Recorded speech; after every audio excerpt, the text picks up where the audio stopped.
Hey everybody, I'm Tom Vasel. Welcome to Look Back. This is a series where I talk about reviews that I did a year, 5 years, 10 years, and 20 years ago this week.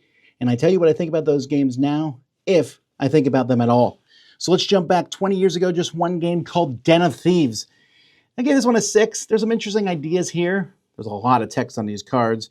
From Rogue Publishing, kind of a strange little game. The idea is interesting, and I'd love to see maybe a remake of this at some point. 10 years ago, I reviewed Age of Soccer.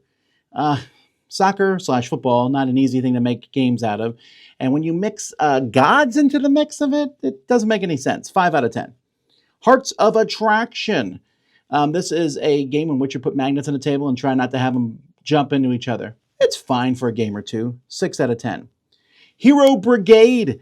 This is a comic game or a superhero game, but without any comic names that people know about, and it's fine. I dropped it to a 6.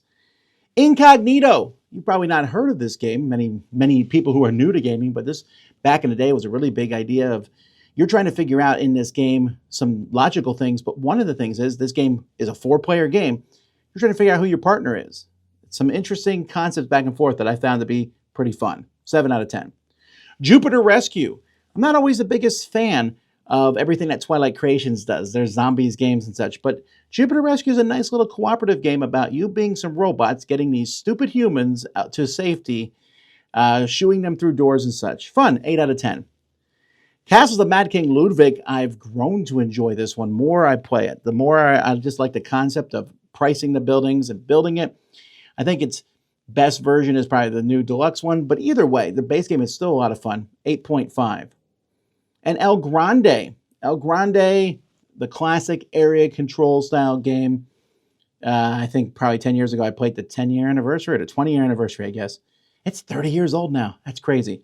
Still a fantastic game. 9 out of 10. 5 years ago I reviewed Ambar, which is about delivering Ambar. So, yeah, it's okay. 5 out of 10. Tiny Epic Mechs. Man, I thought I would like this game. These little mechs, they look so cool. I remember them coming and showing them to me. I was very excited about this one. I don't dislike it as much as Tiny Epic Defenders, but Game Win Games, some of these Tiny Epic games don't do it for me at all, and this is one of them. 5 out of 10. The 3 Laws of Robotics, a deduction game, a little card game. 6 out of 10. It's okay. Space Gate Odyssey. This one looks grandiose and big, like a big style Euro game. There's some interesting concepts here about you're building your own little space station and using workers in it. And it's good. It's good. But I don't know that anyone ever plays it. 7 out of 10. Wacky Races, the board game. This is based on the IP of Wacky Races, which you haven't heard about, but your grandparents might have. But it is a silly, fun, very light racing game. I have it in the library because I know people enjoy it. 7 out of 10. Enchanter's Overlords. This is a game that keeps...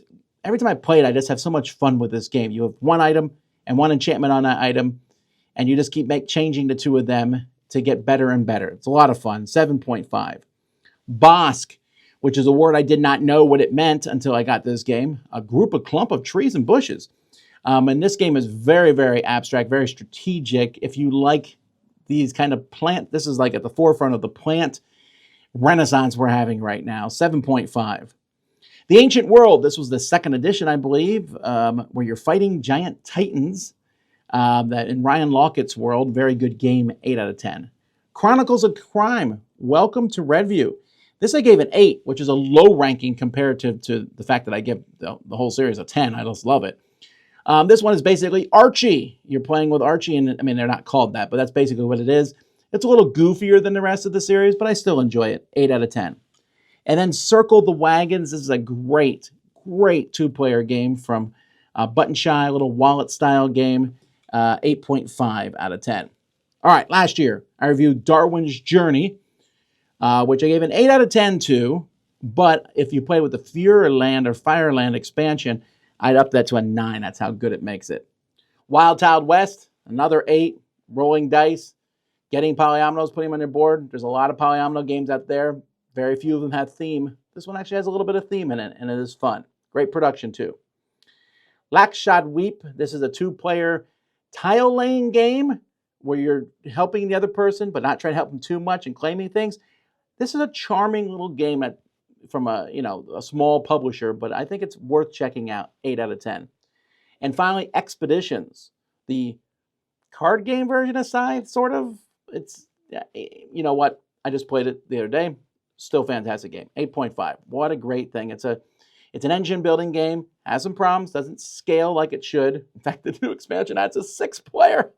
Anyhow, fantastic. Definitely worth checking out. And we're debating, is it better than Scythe? I'll end here before I get beat up in the comments. I'm Tom Vasel, and this has been Look Back for the Dice Tower. We'll see you all next time. When I roll into the Wild Child West. when I stroll into the Hey everybody, thanks for watching another video from the Dice Tower. Hey, you want to learn more about us, communicate with us? We have a Facebook group, we have a Discord channel, lots of different ways to get involved with the Dice Tower. You can find that in our Linktree link below. So just click that, it will take you and you can communicate with us on Facebook, join our Facebook groups. There's lots of cool things that you can find and become part of the Dice Tower. Thanks so much for watching. I'm Tom Vasel.